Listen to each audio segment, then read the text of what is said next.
2 বছরেরও বেশি সময় ধরে চলমান গাজা যুদ্ধের প্রতিটি মুহূর্ত নথিভুক্ত করছেন সাংবাদিকরা।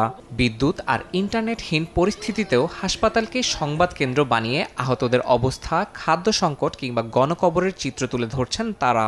শুধু সংবাদকর্মী নন, তারা হয়ে উঠছেন চলমান মানবিক বিপর্যয়ের সাক্ষ্যদাতা। যুদ্ধের ভয়াবহতার সবচেয়ে নির্ভরযোগ্য দলিল হয়ে উঠছে এই সাংবাদিকদের জীবন বাজি রাখা প্রতিবেদন।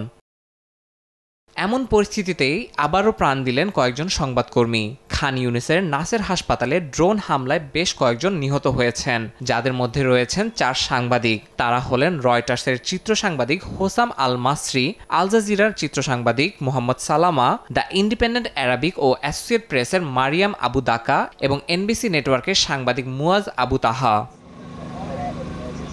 প্রতিদিনের মতো এদিনও হাসপাতালের ছাদে অবস্থান করছিলেন সংবাদকর্মীরা, কারণ সেখান থেকেই পাওয়া যাচ্ছিল সীমিত ইন্টারনেট সংযোগ। যুদ্ধাহতদের খবর সংগ্রহ আর সংবাদ প্রচারের প্রয়োজনে এই হাসপাতাল হয়ে উঠেছিল সাংবাদিকদের অস্থায়ী ঘাঁটি।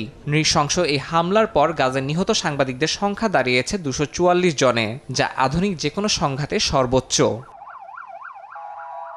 ঘটনার নিন্দায় সোচ্চার হয়েছে আন্তর্জাতিক মানবাধিকার সংগঠনগুলো। তারা বলছে, সাংবাদিকদের জন্য গাজার মতো ঝুঁকিপূর্ণ পরিস্থিতি পৃথিবীর আর কোথাও নেই।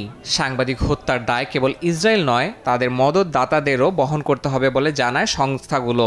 একই সঙ্গে মাঠে থাকা সংবাদকর্মীদের সর্বোচ্চ সতর্কতা অবলম্বনের আহ্বান জানিয়েছে আন্তর্জাতিক সাংবাদিক ফেডারেশন।